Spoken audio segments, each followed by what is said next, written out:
Bonjour à tous, aujourd'hui une nouvelle vidéo sur le Rockmo Z1 qui fait suite à la dernière qui concernait le unboxing. Aujourd'hui on va se consacrer à l'installation et à la programmation. Allez c'est parti, à tout de suite. Allez, ben là c'est parti, on va lancer la configuration sur l'application. Pour commencer, il faut allumer la bête, en appuyant quelques secondes sur le bouton OK. Alors ici on a l'écran qui se met en route.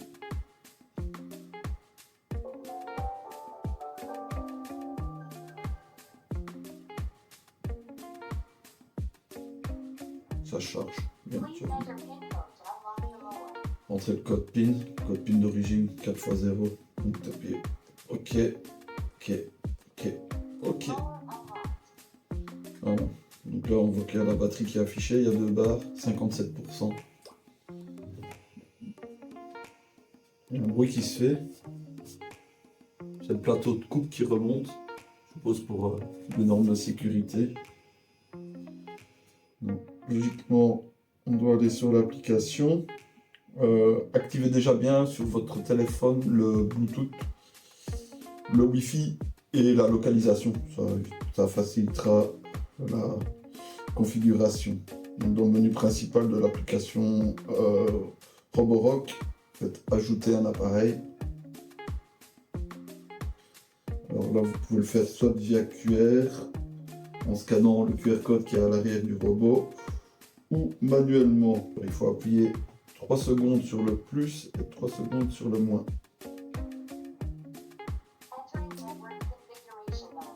Donc là, il y a eu un message. Achat des appareils. Ok, il a bien trouvé le robot. Nickel. Tout est connecté. Ici, vous devez rentrer votre Wi-Fi. Ok. Et là, tout va bien. Et voilà. Maintenant, il faut aller configurer la zone. On se retrouve après pour la suite. Allez c'est parti pour l'installation de la base, l'installation de l'antenne et faire le périphérique via l'application. Bon allez, là je vais installer la base. Donc elle va se retrouver là dans l'abri que j'avais ici, à l'ancien endroit de mon ancien robot qui était un Husqvarna. J'ai déjà donc une dalle en béton qui est mise de niveau. On va devoir forer quelques trous pour fixer ça.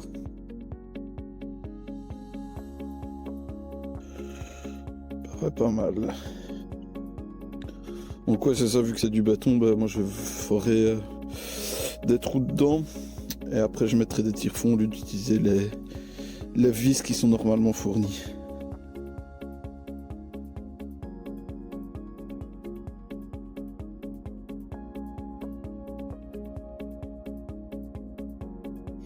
Voilà, les fixés, j'ai mis que 4 tire-fonds. Je n'ai pas mis les 2 derrière, je verrai par la suite, mais franchement, je crois que ça bougera jamais. On peut y aller comme ça. Ok, la suite c'était quoi? Du coup, la base est mise. Mettre l'alimentation. Ok.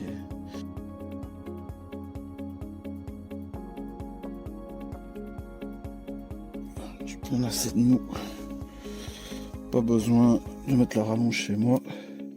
Alors, il y a un petit détrompeur, vous voyez. Un petit détrompeur, vous voyez là au-dessus. Et là au-dessus. C'est pas vous tromper en la branchant.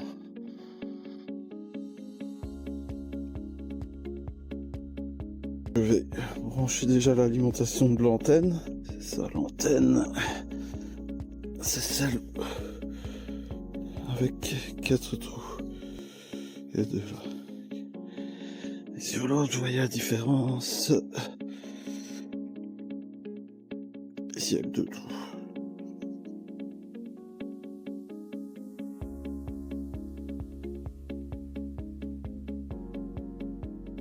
Ils disent quand même de mettre le bloc d'alimentation à 30 cm du sol.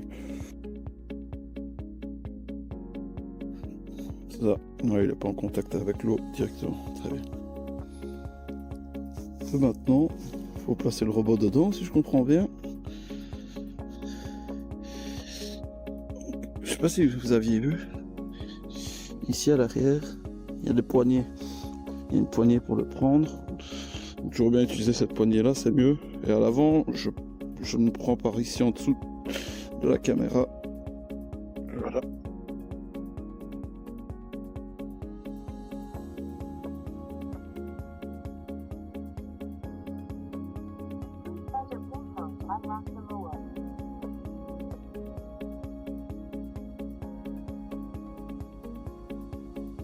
Oui, donc là on voit, c'est ça, la lumière de la base diminue et augmente d'intensité, ça veut dire que c'est bien en charge. De toute façon, je le vois bien sur le robot aussi, que le logo de la batterie est en train de charger, donc elle est bien stationnée. Rien à voir avec l'installation, mais je vais devoir voir, je me demande si mon abri est pas un peu trop bas. Ok, maintenant on va passer à l'antenne. Comme vous pouvez le voir ici, j'ai mon abri de jardin. Ce que je compte, c'est le mettre sur le toit dans le futur, mais là dans un premier temps, on va mettre ça ici dans l'herbe à côté.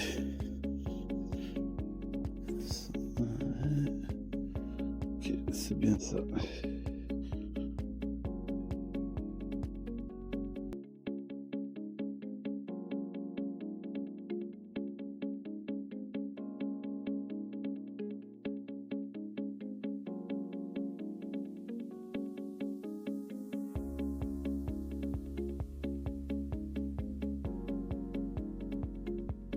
C'est facile avec les deux griffes, on m'intéresse bien aussi, mais ça s'est enfoncé tout seul.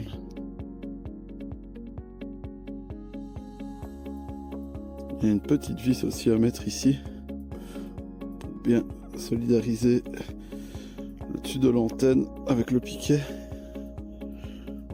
Je ne l'ai pas encore mis, je le remettrai par après, mais tout ça pour vous dire de ne pas l'oublier. Bien voir ici, c'est ça, là au-dessus, il y a un détrompeur qui correspond avec ça. N'essayez pas de forcer, c'est comme ça que vous tordriez les pins.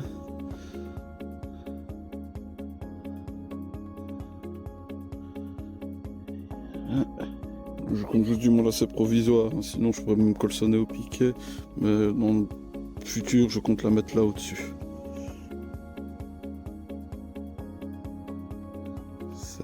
Ah voilà, c'est bon.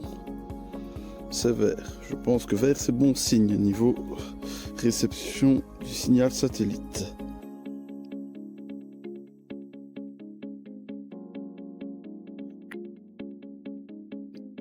De fait,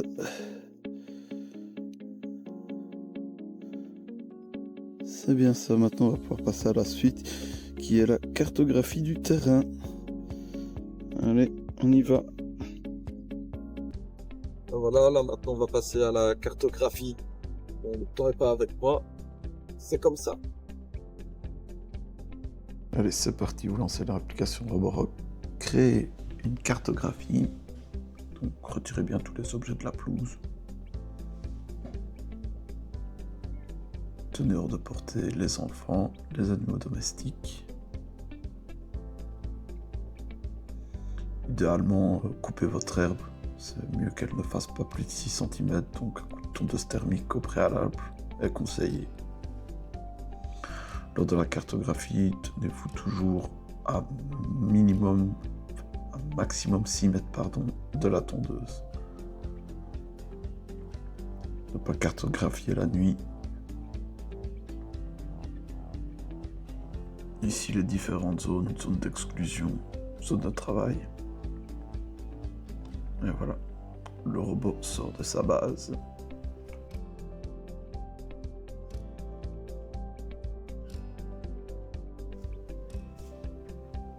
Vous devez définir le point de départ, là où la zone va commencer. Sur le côté, vous voyez, il y a une espèce de joystick qui sert à diriger votre tondeuse. Donc, mettre le joystick à gauche, vous faites tourner à gauche, à droite, en avant, et en arrière, en arrière.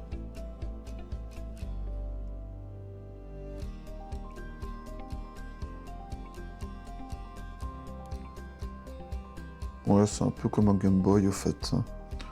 Je veux te prendre la main, c'est pas très compliqué, ça, c'est intuitif. Ouais, ce qui est dommage, c'est que je ne vois pas de paramètres pour régler la vitesse de l'avance du robot.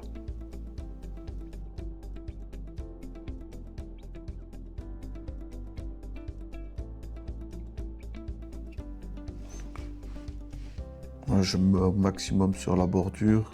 Comme ça, quand je coupe bordure par la suite, j'aimerais bien ne pas devoir passer justement avec un débroussailleur thermique par la suite. Ou du moins le minimum possible.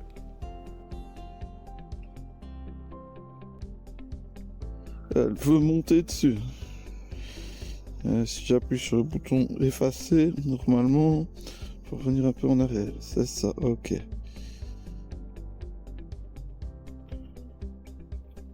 Cas d'erreur, pas mal.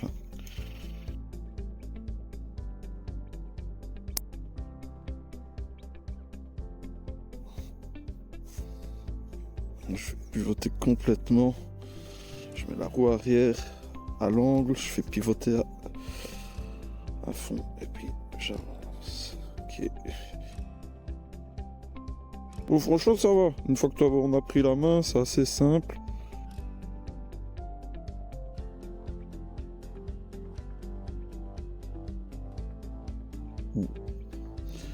Venir un peu en arrière.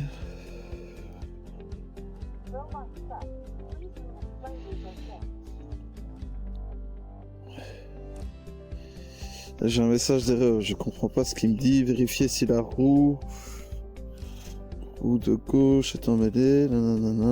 L'herbe est peut-être trop dense ou trop haute. Déplacer la tondeuse vers un nouvel emplacement et redémarrer.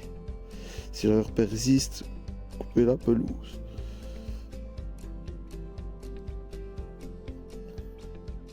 Non, on ne veut pas quitter, nous. Ok, donc ouais, il dit qu'à mon avis, il y a une roue qui est coincée. Ah ouais, c'est ça ici, en fait, il est venu se coincer dedans. Donc voilà, ok. Voilà, là, il est reparti, nickel.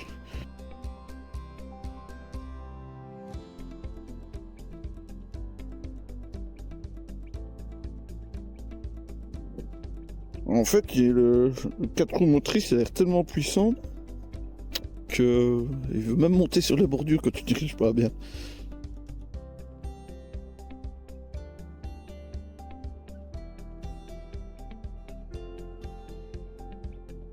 Ah, allez, c'est vrai que ceux qui ont l'habitude de ce qui est console, PlayStation, même Game Boy, hein, comme dans le temps, j'allais pas trop galérer. Même moi, j'ai un peu de mal quand même. Mais je vois mal une personne âgée faire ça. Donc dans ce cas-là, il faudra soit qu'ils aient quelqu'un de plus doué qu'eux pour le faire, ou alors faire appel à un professionnel pour l'installation. Ça, je crois que c'est la même chose pour les autres marques qui procèdent de la même manière. Pour la cartographie. Ici, un petit buisson, on va voir comment elle se comporte si je la fais aller tout droit. Ah ouais, elle passe, hein, sans problème. Elle est puissante, hein.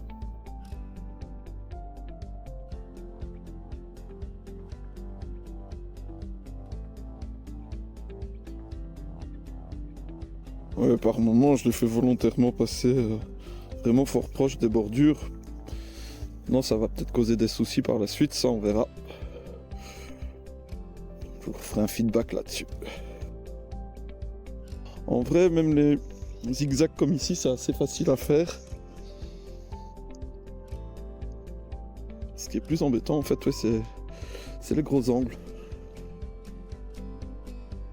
Ah, j'aimerais bien vraiment la faire passer au bord. C'est là qu'on verra en utilisation ce qu'elle a dans le ventre. C'est assez pentu quand même. Ouais, elle se laisse pas aller dans la pente, hein. C'est bien. On va faire un petit marche arrière pour voir. Elle la remonte même en marche arrière tranquille. Voilà. On a fait le tour. Save. Alors, appuyez sur ajouter pour créer une zone. revenir à la station d'accueil. C'est vraiment tout juste avec la cabane. Bah, du coup, prochaine étape, ça va falloir faire les zones d'exclusion. Les zones d'exclusion, j'en ai une ici. Et il y en aura une là-bas devant, deux, même avec le petit arbuste. Allez, c'est parti. Là, on va procéder aux zones d'exclusion. Donc, moi, j'ai un parterre devant, un parterre derrière et un petit arbuste. Je pense que l'arbuste, en vrai, la détection IA ferait que ça l'éviterait, mais on va la faire. Donc, on retourne dans l'application, sélectionne son robot, saisir, bien connecté. Zone. Alors au-dessus à droite, vous savez que j'en ai l'espèce de stylet. Voilà. Ici on va faire pas modifier, ajouter zone interdite. Vous voyez aussi il y avait passage. Moi j'ai pas de passage, mais c'est des endroits où si vous avez deux zones distinctes, le robot peut passer de l'une à l'autre par ce passage sans tondre. Des graviers ou un chemin en béton, en pavé ou autre.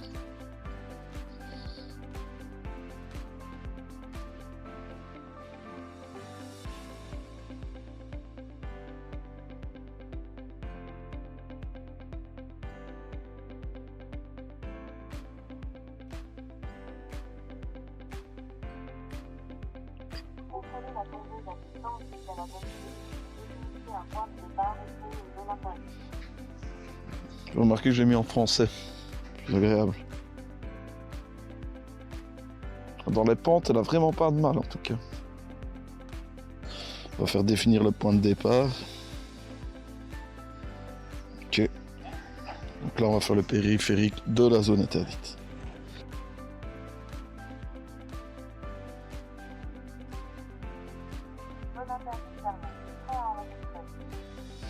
Voilà, donc là, elle a bien détecté qu'on avait fait un tour complet, qu'on était revenu au point de départ. Donc on peut sauvegarder. Save. Ok, donc là sur ma carte, la zone interdite apparaît bien. Je n'ai encore une à faire, voire deux. Donc je refais zone interdite.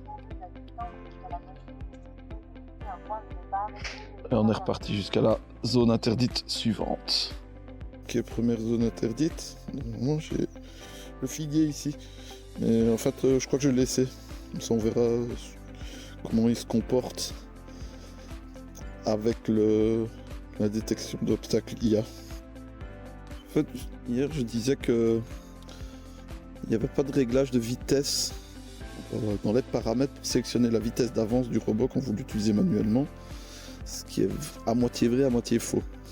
En fait, sur le joystick ici, pour diriger, plus vous allez vers l'extrémité du joystick, plus il va aller vite. Et plus vous êtes près du centre, plus il va aller doucement. Donc, une fois qu'on a pris la main, c'est pas mal. Ok, j'ai de nouveau un arbuste ici. Celui-là, allez, je vais le faire en zone interdite.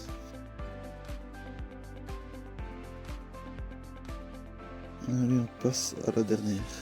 Je me demande, c'est comment est-ce qu'elle va réagir aussi, parce que là j'ai fait ma zone interdite qui est un périmètre de l'obstacle. Genre ici c'est un arbuste, il va grandir. Donc on verra après si l'IA prendra le dessus sur l'obstacle ou s'il ira au maximum de la zone interdite.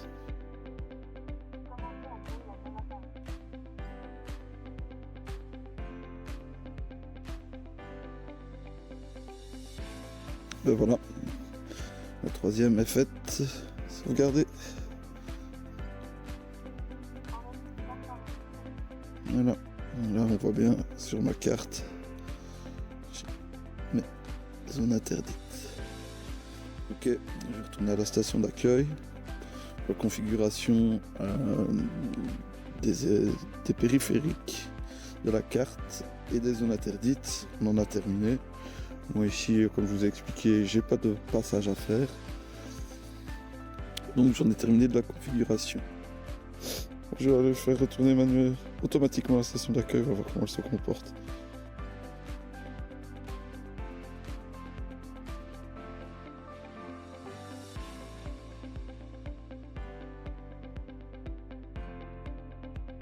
Là, je ne sais pas si elle suit l'extrémité du bord de la carte que j'ai tracée.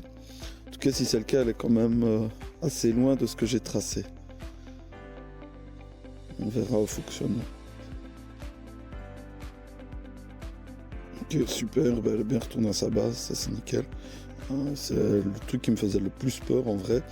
Parce que mon ancien Roboton 2, c'était souvent ici qu'il se plantait.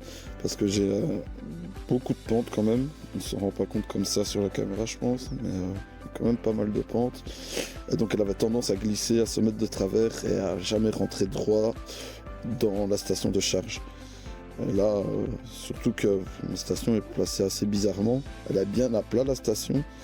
Mais elle est juste après une pente.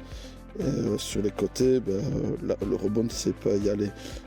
Mon précédent Roboton 2, c'était toujours galère à cet endroit. Bon ben voilà, elle est retournée à sa station de charge, ça s'est pas trop mal passé.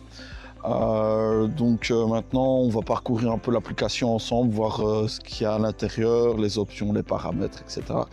etc. Et après, je pense qu'on devrait en avoir fini sur cette vidéo de programmation et installation.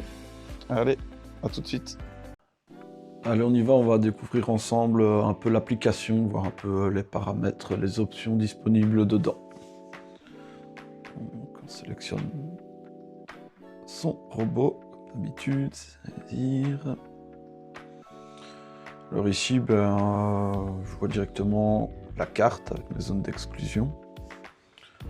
Au-dessus, il y a différents logos. Donc, comme quoi, oui, le premier logo au-dessus à gauche correspond au signal RTK qui est bon, le Bluetooth qui est désactivé parce que je ne suis pas à côté de ma tondeuse, signal Wi-Fi, et la charge du robot qui est bien à 100%. Voilà, charge terminée, 0 m². Ici, on a un historique de ce qui a déjà été fait avec le robot. Bon, il est nouveau, donc vous voyez qu'il est à 0 m². Alors, en bas à gauche, dans les préférences, qu'avons-nous? Efficacité de tonte. Quotidienne ou efficace. Ok, donc je suppose que quotidienne va tondre quotidiennement, donc tous les jours.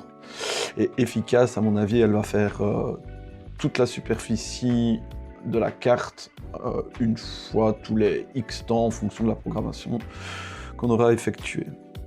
Alors, l'auteur de coupe, 70 mm, vous pouvez la régler, 70 maximum à 20 minimum. La direction, on ne sait pas la modifier pour le moment. Ça, je pense que sur tout modèle de robot, tondeuse, je sais qu'on peut choisir dans le sens dans lequel ça va passer par rapport au terrain, soit horizontalement ou en diagonale, ou ainsi de suite. Coupe bordure on. Pour le moment, il est activé, on ne sait pas le désactiver. Voilà, c'est encore une version assez récente, donc il y a des options qui devraient apparaître par la suite, et d'autres choses qui seront disponibles qui ne le sont pas pour le moment. Ok, annuler. Enregistrer si vous avez fait des modifications que vous voulez garder, évidemment.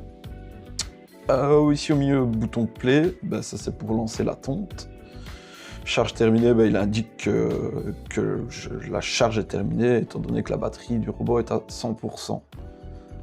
Alors, on va ici au-dessus à gauche, vous avez une espèce de manette qui ressemble à une manette Xbox, on va pas se mentir. Voilà, moi je ne sais pas aller dessus parce que je suis trop loin. Mais quand vous êtes en connexion Bluetooth avec le robot, c'est ce qui vous sert à naviguer avec lui en mode manuel. Alors, le stylet avec la carte, c'est ici que vous pouvez modifier les zones existantes. Donc, en fusionner si vous en avez plusieurs, diviser si vous voulez diviser une zone en plusieurs, en supprimer. Si vous voulez ajouter des zones interdites ou des passages.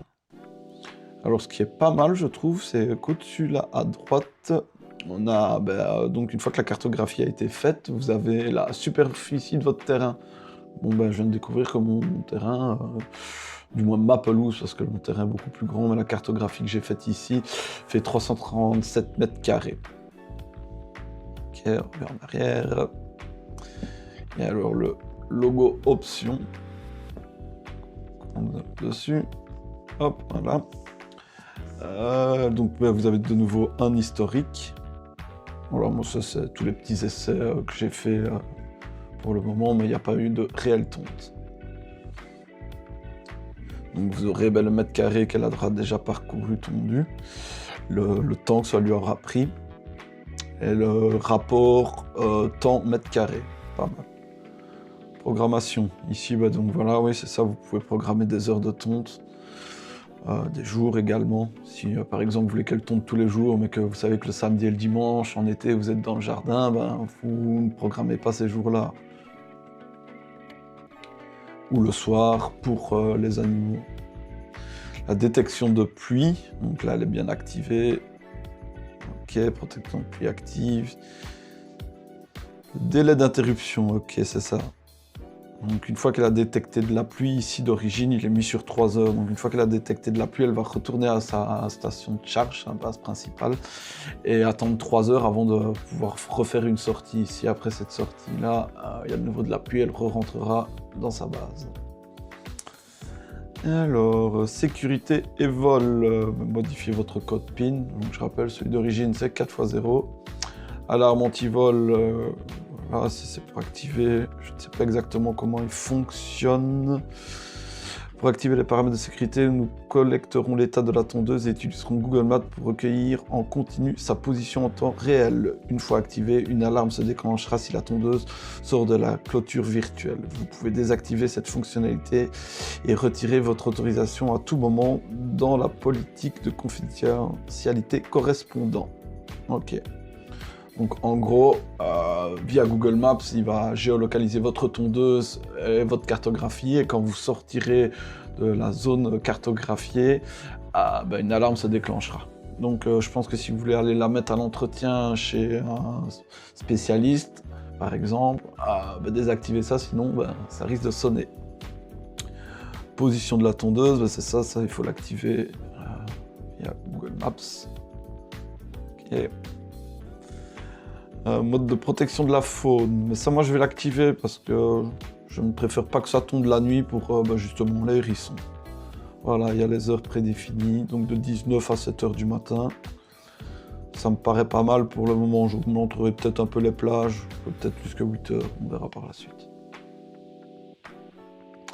Alors, évitement des obstacles, minimal collision, maximum coverage.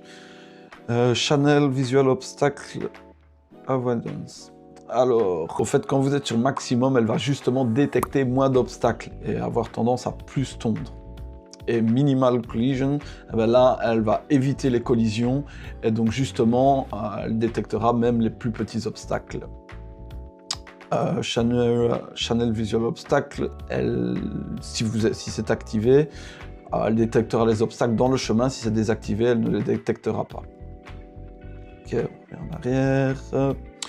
Voie de la tondeuse, donc vous avez le volume et la langue. Il y a pas mal de choix de langue. Des informations sur le produit. Paramètres réseau, si vous changez de réseau, vous changez votre Wi-Fi, le mot de passe, vous pouvez aller le modifier là-dedans. Partagez l'appareil, si vous êtes plusieurs à la maison, votre compagne, votre conjoint, etc., votre enfant, votre colocataire, peu importe, vous pouvez ici lui partager la tondeuse pour qu'il ait aussi accès aux paramètres, aux positions, etc. Mise à jour du firmware. Moi je vais me laisser sur mise à jour automatique et elle est bien à jour. Voilà, et supprimer l'appareil.